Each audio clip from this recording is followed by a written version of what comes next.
네, 이번엔 화물연대 파업 소식입니다. 파업 이틀째인 오늘 곳곳에서 물류가 멈추면서 정부가 강경 대응을 검토하고 있습니다. 수색 시멘트 기지에 나가 있는 취재 기자 연결하죠. 자, 조보경 기자, 특히 시멘트 출하가 안 되고 있다고 하는데 어느 정도입니까? 네, 제가 나와 있는 곳은 서울 시내 주요 시멘트 저장소가 모여 있는 곳입니다. 한쪽을 보시면 화물연대 봉쇄 투쟁에 대비해서 경찰차가 나와 있고요. 또 다른 한쪽에는 안전 운임을 요구하는 현수막도 붙어 있습니다.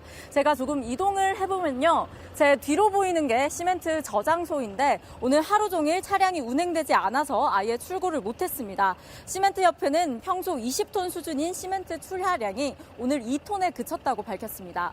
네, 이렇게 파업이 이어지면서 건설 현장이 멈추기도 했다고요? 네, 시멘트가 제대로 공급되지 않으면서 건설 현장이 하나둘 멈추고 있습니다. 국내 최대 규모로 꼽히는 둔촌주공 아파트 재건축 현장은 레미콘 타설이 중단됐습니다. 건설업계는 파업이 길어지면 분양 일정에도 차질이 불가피할 걸로 보고 있습니다. 네, 뿐만 아니라 철강이나 다른 업계에도 지장이 있죠?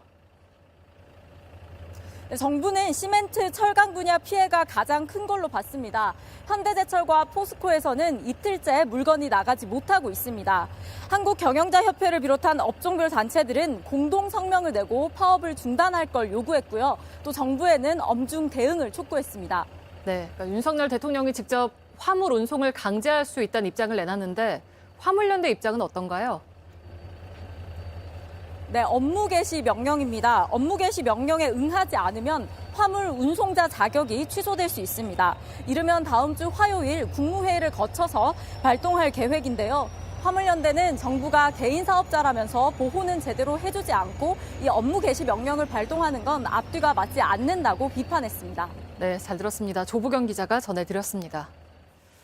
파업으로 차질을 빚는 곳은 산업계뿐만이 아닙니다. 급식과 돌봄을 담당하는 학교 비정규직 노동자들도 파업에 나섰습니다. 차별과 열악한 근무 환경을 개선해달라고 요구하고 있지만 교육당국과의 협상은 6년째 도돌이표를 찍고 있습니다. 성화성 기자입니다. 샌드위치와 빵을 담습니다. 학교 급식실이 멈추며 밥 대신 대체식이 나온 겁니다. 이 학교 급식실 노동자 6명 가운데 4명이 파업에 나섰습니다. 오늘 2만 명이 넘는 학교 비정규직 노동자가 파업에 들어갔습니다. 전국 3,100개가 넘는 학교에서 급식 차질이 빚어졌는데 4곳 중 1곳꼴입니다. 돌봄 교실은 약 700곳이 문을 닫았습니다. 거리로 나온 노동자들은 국가인권위원회의 권고대로 명절 상여금이나 복리후생은 정규직과 차별이 없어야 한다고 호소했습니다. 또 폐암 위험에 노출된 학교 급식실에 대한 안전대책을 요구했습니다. 죽지 않고 일하게 해달라고. 이 적은 인력으로는 산재 예방도 폐암자도 더 줄일 수 없다고. 6년째 파업은 되풀이되고 있습니다. 쉽게 타결된 문제가 아니긴 하지만 접점조차 찾지 못하고 있다는 게 문제입니다. 협상이 결렬되면서 다른 현장에서도 파업이 잇따릅니다. 서울대병원 노조는 1, 2차 파업에 이어 오늘 무기한 전면 파업에 돌입했습니다.